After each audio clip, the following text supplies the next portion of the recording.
സ്പെയിൻ്റെ ഒരു ചെറിയ പ്രദേശത്തേക്ക് ഒറ്റ ദിവസം കൊണ്ട് 60,000-ത്തിലധികം ആളുകൾ കടന്നു കയറി. 67 പേർ മരിച്ചു. യൂറോപ്പിനെ ഞെട്ടിച്ച ഈ സംഭവം എന്താണ്? സ്പെയിനും മൊറോക്കോയും തമ്മിലുള്ള ഈ പ്രതിസന്ധിയുടെ പൂർണ്ണ വിവരങ്ങളുമായി നമുക്ക് തുടങ്ങാം. Welcome to the video. African വൻകരയിൽ മൊറോക്കോയുടെ വടക്കൻ തീരത്ത് സ്ഥിതി ചെയ്യുന്ന സ്യൂത്ത, മെലിയ എന്നീ രണ്ട് പ്രദേശങ്ങൾ സ്പെയിൻ്റെ ഭാഗമാണ്. യൂറോപ്യൻ യൂണിയന് ആഫ്രിക്കയുമായുള്ള ഏക കര അതിർത്തി ഇതാണ്. എന്നാൽ മൊറോക്കോ ഈ പ്രദേശങ്ങൾക്ക് മേൽ അവകാശവാദം ഉന്നയിക്കുന്നുണ്ട്. അതുകൊണ്ട് തന്നെ ഇവിടെ നടക്കുന്ന ഏതൊരു കുടിയേറ്റ പ്രശ്നവും വെറും മാനുഷിക പ്രശ്നം മാത്രമല്ല, ഇരു രാജ്യങ്ങളും തമ്മിലുള്ള നയതന്ത്ര സംഘർഷത്തിന്റെ ഭാഗം കൂടിയാണ്. 2026 ജൂലൈ അവസാനം യുവാക്കൾ ഉൾപ്പെടെ ഏകദേശം 60,000 പേർ മൊറോക്കോയിൽ നിന്നും സ്യൂത്തയിലേക്ക് അതിർത്തി കടന്നു. പലരും കടലിലൂടെ നീന്തിയാണ് കടന്നത്. ഇതോടൊപ്പം മെലിയയിലേക്കും ചെറിയ തോതിൽ ആളുകൾ കടക്കാൻ ശ്രമിച്ചു.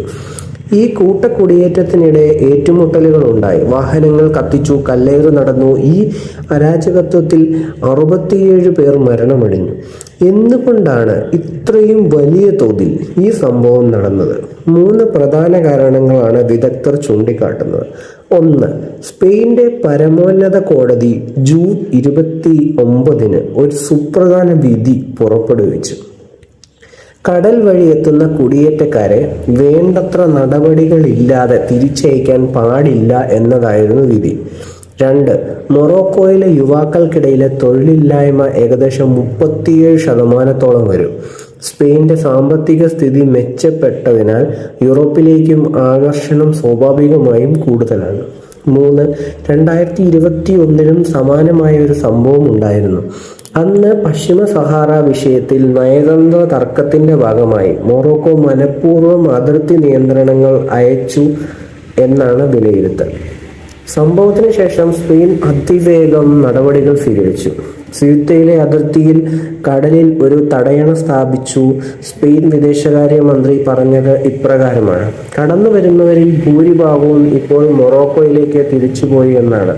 യൂറോപ്യൻ യൂണിയനിലെ 22 അംഗരാജ്യങ്ങൾ അടിയന്തരമായി ആഭ്യന്തരമന്ത്രിമാരുടെ യോഗം വിളിക്കണമെന്നും ആവശ്യപ്പെട്ട് കത്തെഴുതി. ഈ സംഭവം കാണിക്കുന്നത് കുടിയേറ്റം എന്നത് കേവലം മാനുഷിക പ്രശ്നം മാത്രമല്ല, മറിച്ച് രാജ്യങ്ങൾ തമ്മിലുള്ള ബലാബലത്തിന്റെ ഒരു ആയുധം കൂടിയാണ് എന്നാണ്. യൂറോപ്പിലെ കുടിയേറ്റ നയങ്ങളും അയൽ രാജ്യങ്ങളുമായുള്ള ബന്ധങ്ങളും എത്രത്തോളം പരസ്പരം ബന്ധപ്പെട്ടിരിക്കുന്നു എന്നും ഇത് വ്യക്തമാക്കുന്നു. ഈ വിഷയത്തെക്കുറിച്ചുള്ള നിങ്ങളുടെ അഭിപ്രായങ്ങൾ കമൻറ്റിലൂടെ പറയൂ. ഇതുപോലുള്ള കൂടുതൽ ലോക വാർത്തകൾക്കായി ചാനൽ സബ്സ്ക്രൈബ് ചെയ്യാൻ മറക്കരുത്. അടുത്ത വീഡിയോയിൽ കാണാം. Thank you for watching this video.